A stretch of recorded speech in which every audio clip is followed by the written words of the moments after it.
Assalamualaikum warahmatullahi wabarakatuh.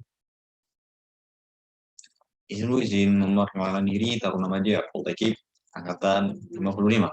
Nama Adi Mifaldi, STB 4262, Prodi Manajemen Pemasyarakatan kelas A. Izin, dalam kesempatan kali ini saya akan membahas tentang yang temanya tentang sistem peradilan pidana anak. Sistem peradilan pidana anak sendiri adalah keseluruhan proses penyelesaian perkara anak yang berhadapan dengan hukum, mulai tahap penyidikan sampai dengan tahap pembinaan setelah menjalani pidana. Anak merupakan bagian yang tidak terpisahkan dari keberlangsungan hidup manusia dan keberlangsungan hidup sebuah bangsa dan negara. Karena anak adalah generasi penerus bangsa yang kelak akan menjadi pemimpin dari bangsa ini. Dalam Konstitusi Indonesia, anak memiliki peran strategis yang secara tegas menyatakan bahwa negara menjamin hak setiap anak atas keberlangsungan hidup, tumbuh dan berkembang, serta atas perlindungan dari kekerasan dan diskriminasi. Oleh karena itu, kepentingan terbaik bagi anak patut dihayati sebagai kepentingan terbaik bagi keberlangsungan hidup umat manusia.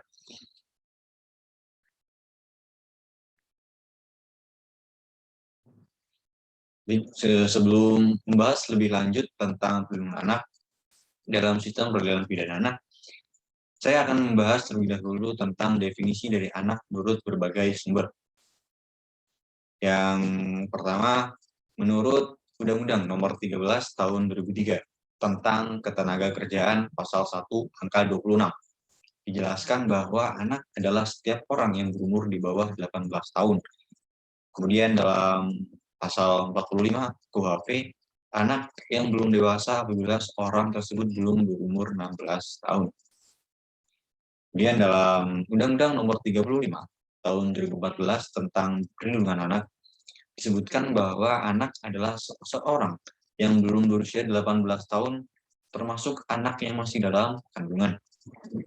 Kemudian dalam Undang-Undang Nomor 11 Tahun 2012 tentang Sistem Peradilan Pidana Anak sendiri, anak yang berkonflik dengan hukum yang selanjutnya disebut anak adalah anak yang telah berumur 12 tahun tetapi belum berumur 18 tahun yang diduga melakukan tindak pidana. Nah, kemudian dalam sistem peradilan pidana anak juga memiliki asas-asas yang menjadi dasar dalam sistem peradilan pidana anak ini. Yang pertama yaitu perlindungan. Yang dimaksud dengan perlindungan sendiri di sini adalah setiap upaya yang bersifat langsung maupun tidak langsung yang bertujuan untuk melindungi dari tindakan yang membahayakan anak baik secara fisik maupun secara psikis. Jadi dalam ini anak wajib mendapatkan perlindungan dari ancaman-ancaman yang dapat membahayakan anak tersebut baik secara fisik maupun secara psikis. Kemudian yang kedua yaitu keadilan. Keadilan sebagaimana sudah kita ketahui bahwa pada setiap penyelesaian masalah atau perkara anak sudah pasti harus menjunjung tinggi keadilan bagi anak ya. Kita tidak boleh semena-mena atau seenaknya dalam menyelesaikan perkara anak ini.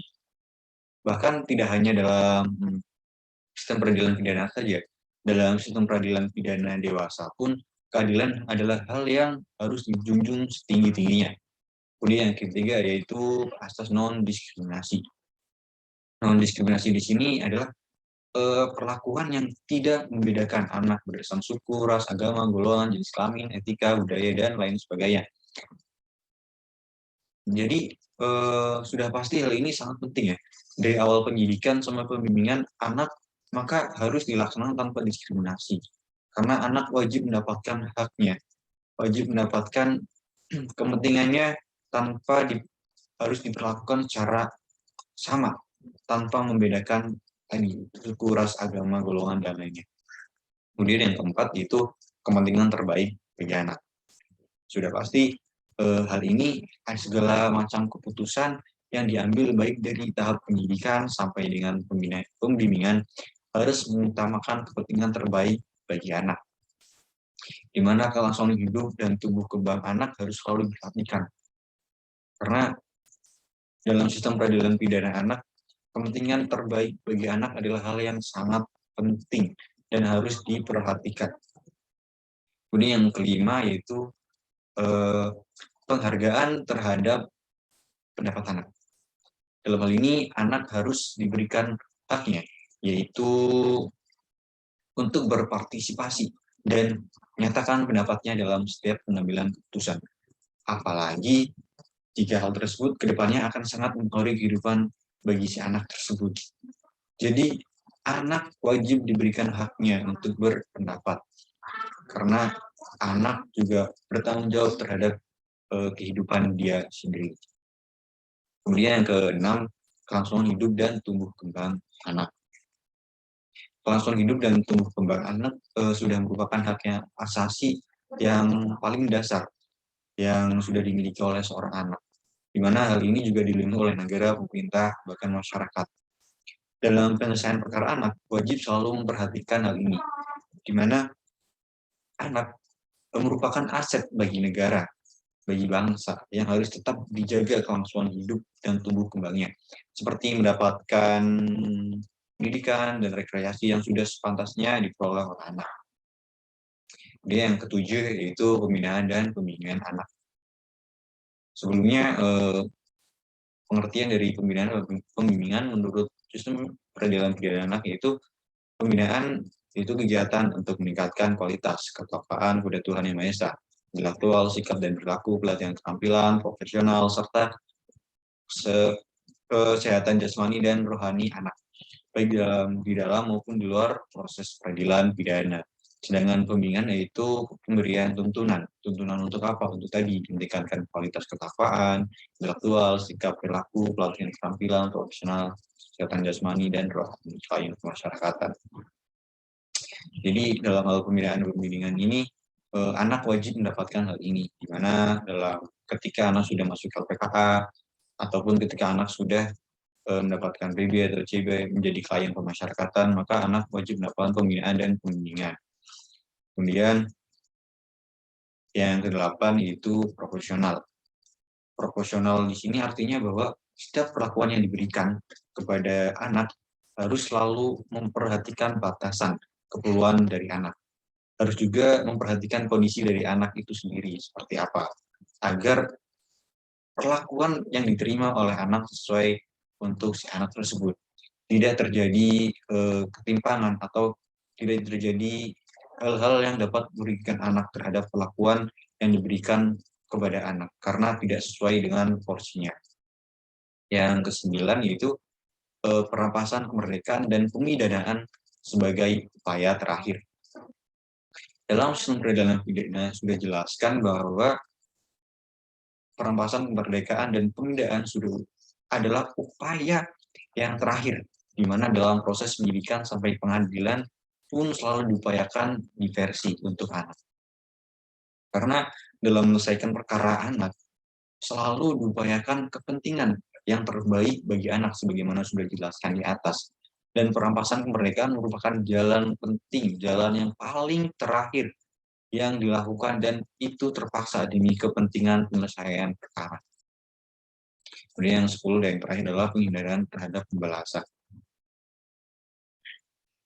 Ya, untuk penghindaran dalam pembahasan ini dalam proses peradilan pidana anak, maka anak selalu dijauhkan dari upaya pembalasan ini. Bahkan tidak hanya dalam sistem peradilan pidana anak, dalam sistem peradilan pidana dewasa pun harus dihindarkan dari pembalasan, di mana pemidana kita sudah beralih dari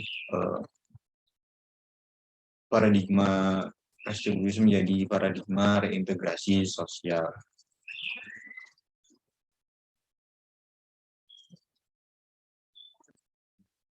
Kemudian dalam proses peradilan pidana anak, anak wajib mengutamakan pendekatan keadilan restoratif atau restoratif justice. Jadi restoratif justice di sini yaitu dalam proses penyidikan sampai dengan pembimbingan wajib diupayakan diversi. Pengertian dari diversi sendiri adalah pengalihan penyelesaian perkara anak dari proses peradilan pidana ke proses di luar peradilan pidana, di mana syarat dari seorang anak diupayakan diversi adalah pertama itu ancaman pidana yang diberikan anak di bawah 7 tahun. kemudian pidana tersebut bukan merupakan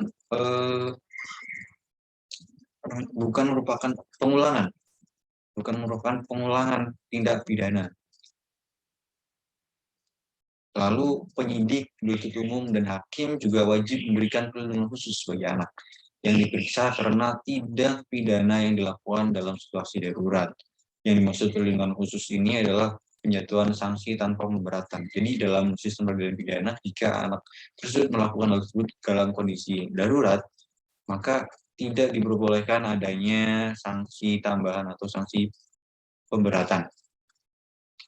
Nah, lalu dalam proses diversi juga ini dilakukan dengan cara musyawarah yang melibatkan anak, orang tua, korban, wali, juga penduduk masyarakatan, juga pekerja sosial. Dan dalam proses musyawarah pun selalu mengutamakan pendekatan restoratif justice. Nah, lalu dalam diversi juga tidak selamanya diversi akan diterima. Ada kalanya diversi juga dapat ditolak. Jika diversi diterima beberapa yaitu atau dalam diversi berhasil, maka diversi dapat berupa yang pertama itu perdamaian dengan atau tanpa ganti rugi. Yang kedua, penyerahan kembali kepada orang tua atau wali. Yang ketiga, keikutsertaan orang tua wali, keikutsertaan dalam pendidikan atau pelatihan di lembaga pendidikan atau LPKS paling lama 3 bulan. Yang terakhir yaitu ke dalam pelayanan masyarakat. Kemudian dalam hal diversi gagal, apabila diversi ditolak atau tidak menghasilkan kesepakatan atau kesepakatan diversi tidak dilaksanakan, maka proses peradilan pidana harus tetap dilanjutkan.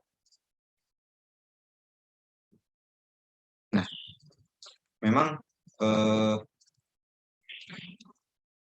kemudian perlu kita ketahui juga bahwa pada setiap proses pemeriksaan anak wajib memberikan bantuan hukum dan didampingi oleh pembimbing kemasyarakatan atau pendamping lainnya sesuai dengan peraturan perundang-undangan. Jadi memang dalam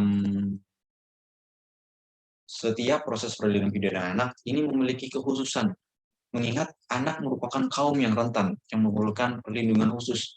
Bahkan untuk menangani perkara anak, baik penyidik, penuntut umum, maupun hakim, itu harus memiliki syarat-syarat yang khusus sesuai dengan Undang-Undang Sistem Peradilan Pidana Anak. Syarat-syarat tersebut antara lain yang pertama adalah bahwa seorang penyidik, penuntut umum maupun hakim yang menangani perkara anak itu diharapkan berpengalaman dalam menangani masalah anak ini. Mengingat anak perlu sekali mendapatkan perhatian khusus dalam proses peradilan pidana. Nah, kemudian yang kedua itu syarat yang kedua antara lain yaitu memiliki minat, perhatian, dan memahami masalah anak. Ini merupakan hal yang sangat penting karena jika penyidik, penuntut umum maupun hakim tidak memiliki minat, perhatian atau dedikasi untuk menyelesaikan masalah anak, bahkan dia tidak mengerti tentang masalah anak, maka hal ini akan berakibat pada pengambilan keputusan yang salah karena aparat penegak hukum tidak memiliki minat dan tidak memahami tentang masalah anak ini seperti apa. Sehingga akan terjadi kerancuan. Jadi hal ini akan dapat merugikan si anak itu sendiri. Lalu yang ketiga, syarat yang tidak kalah penting yaitu aparat penegak hukum harus mengikuti pelatihan teknis tentang peradilan pidana. Sudah pasti ini merupakan hal yang mutlak yang harus ada dan harus dipahami oleh setiap aparat penegak hukum yang menangani masalah anak. Seorang penyidik, penuntut umum, dan hakim yang menangani masalah anak harus sudah memahami ini, harus sudah mengikuti diklat ini. Karena agar anak mendapat haknya, agar anak mendapatkan kepentingan terbaik untuk dia, maka aparat penegak hukum harus menangani masalah anak, harus sudah menjalani pelatihan teknis tentang peradilan pidana anak.